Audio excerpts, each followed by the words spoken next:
एकंदरीत आता कॉपी मुक्त अभियानाचा तर फज्जा उडाला। मात्र महत्त्वाचं जर बघायचं झालं तर जालन्याच्या 10वीचा पेपर जालन्यामध्ये फुटलेला आहे। बदनापूर या ठिकाणी घटना घडली आहे। 15 मिनिटांमध्ये प्रश्नपत्रिका थेट परीक्षा केंद्राबाहेर आली असल्याचं आपल्याला बघायला मिळतंय।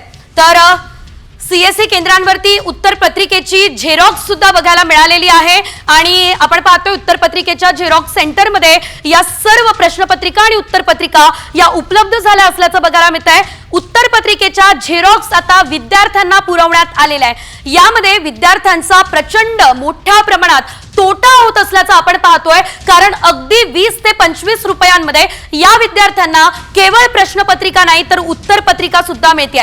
पहिल्याच दिवशी 10वीच्या परीक्षेला पेपर फुटीचं ग्रहण लागलेलं आहे। जालन्यामध्ये हा मराठीचा पेपर आता फुटलेला आहे। एकंदरीत सध्याची आपण जी दृश्य पाहतोय ती साम टीव्हीची एक्सक्लुझिव्ह दृश्य आहे आणि या दृश्यांच्या माध्यमातून आपण पाहतोय विद्यार्थ्यांमध्ये काहीशी गोंधळाची परिस्थिती बघायला मिळते।